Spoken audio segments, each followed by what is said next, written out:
اعوذ باللہ من الشیطان الرجیم بسم اللہ الرحمن الرحیم رب اشرح لی صدری ویسر لی امری واحلل عقدۃ من لسانی یفقہوا قولی رب زدنی علما۔ آج جو ہم حدیث بیان کر رہے ہیں اس کا نمبر ہے 3454۔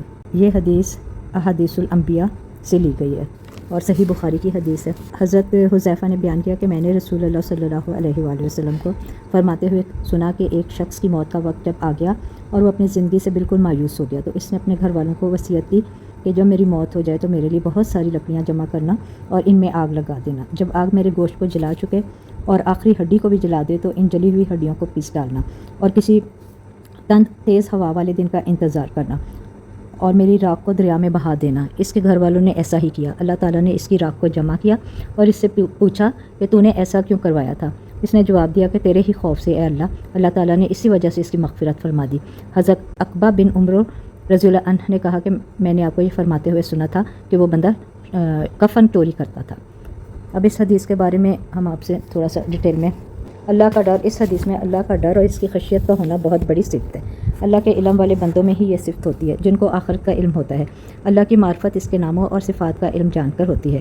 اس کفن چور شخص کو بھی اس بات کا علم تھا کہ اللہ پکڑنے میں اور سزا دینے پر قادر رکھتا ہے، اس لیے اس نے وصیت کی کہ مرنے کے بعد اس کا وجود ختم کر دیا جائے تاکہ اس کا حساب نہ لیا جائے۔ اللہ کی خشیت انسان کو برائی سے روکتی ہے۔ نبی کریم صلی اللہ علیہ وآلہ وسلم نے فرمایا 3 چیزیں نجات دینے والی ہیں جن میں سے ایک چھپے اور ظاہر میں اللہ کی خشیت ہے۔ نبی کریم صلی اللہ علیہ وآلہ وسلم نے فرمایا اللہ کے نزدیک 2 قطرے 2 نشانوں سے زیادہ کوئی چیز محبوب نہیں، ایک وہ قطرہ جو اللہ کے خوف سے آنکھ سے ٹپکتا ہے اور دوسرا وہ خون کا قطرہ جو اللہ کی راہ میں بہتا ہے۔ 7 طرح کے لوگ جن کو اللہ قیامت کے دن اپنے عرش کے سائے تلے جگا دے گا، ان میں سے ایک شخص وہ ہوگا جس نے تنہائی میں اللہ کو یاد کیا تو اس کی آنکھوں سے آنسو بہہ نکلے۔ اللہ کے خوف سے رونے والا جہنم میں نہیں جائے گا یہاں تک کہ دودھ تھن میں واپس نہ چلا جائے۔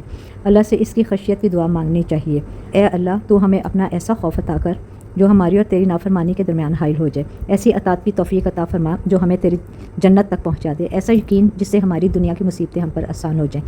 اے اللہ جب تک تو ہمیں زندہ رکھ تو ہماری کانوں، آنکھوں اور قوتوں سے ہمیں فائدہ پہنچا اور ہر ایک کو ہمارا وارث بنا۔ ہمارا انتقام ہمارے ظالموں پر ڈال دے، ہمارے دشمنوں کے خلاف ہماری مدد فرما، ہمارے دین کے بارے میں ہم پر مصیبت نہ ڈال، دنیا کو ہمارے لیے بڑے غم کی چیز نہ بنا، نہ ہمارے علم کا ذریعہ بنا اور نہ ہم پر اس کو نہ مسلط کر جو ہمارے حال پر رحم نہ کرے۔ اب جو اگلی حدیث ہم بیان کر رہے ہیں وہ بھی کتاب الانبیاء ہی سے ہے۔ حدیث کا نمبر ہے 3454۔ حضرت عائشہ رضی اللہ عنہا اور حضرت ابن عباس رضی اللہ عنہما نے بیان کیا جب رسول اللہ صلی اللہ علیہ وآلہ وسلم پر نزع کی حالت طاری ہوئی تو آپ نے اپنی چادر چہرہ مبارک پر ڈال دی۔ آپ اسے بار بار ڈال لیتے تھے، پھر جب شدت بڑھتی تو اسے ہٹا دیتے تھے۔ آپ صلی اللہ علیہ وآلہ وسلم اسی حالت میں فرمایا آپ صلی اللہ علیہ وآلہ وسلم نے اللہ کی لعنت ہو یہود اور نصارہ پر کہ انہوں نے اپنے انبیاء کی قبروں کو سجدہ گاہ بنا لیا ہے۔ آپ صلی اللہ علیہ وآلہ وسلم اس امت کو ان کے کیے سے ڈرانا چاہتے تھے۔ نبی کریم صلی اللہ علیہ وآلہ وسلم نے اپنی امت کو یہود و نصارہ کی مشابہت اختیار کرنے سے منع فرمایا۔ آپ صلی اللہ علیہ وآلہ وسلم کو جس بات کی فکر اپنے آخری لمحات میں تھی، آپ کی امت انہی کاموں میں مبتلا ہو گئی۔ قبروں کو عبادت گاہ بنا لیا گیا اور اسی طرح سجدہ کیا جاتا ہے جیسے نماز میں سجدہ کیا جاتا ہے۔ آپ صلی اللہ علیہ وآلہ وسلم نے ایسا کرنے والوں کی سخت ملامت کی اور ان پر لعنت بھیجی کہ وہ اللہ کی رحمت سے دور ہیں۔ اللہ سبحانہ و تعالیٰ نے انسان کو صرف اپنی عبادت کے لیے پیدا کیا ہے۔ قبروں کی پرستش، اللہ کی عبادت میں شریک کرنا یہ غلط چیز ہے، یہ شرک ہے، ظلم عظیم ہے۔ قبروں کو مسجد کیسے بنایا جاتا ہے؟ قبروں پر سجدہ کرنا نمبر 1۔ نمبر 2 ان قبروں کی طرف سجدہ کرنے کے علاوہ نماز اور دعا میں ان کی طرف منہ کرنا۔ نمبر 3 ان پر مساجد تعمیر کرنا اور ان میں نماز پڑھنے کا قصد کرنا۔ نبی کریم صلی اللہ علیہ وآلہ وسلم نے قبرستان میں بھی نماز پڑھنے سے منع فرمایا۔ رسول اللہ صلی اللہ علیہ وآلہ وسلم نے اس بات سے منع فرمایا کہ قبر پر کوئی عمارت تعمیر کی جائے یا اس پر بیٹھا جائے یا اس پر نماز پڑھی جائے۔ پکی قبر بنانے سے بھی منع فرمایا گیا۔ آپ صلی اللہ علیہ وآلہ وسلم نے فرمایا بنی اسرائیل نے اپنے انبیاء کی قبروں کو سجدہ گاہ بنا لیا تو اللہ نے ان پر لعنت فرمائی۔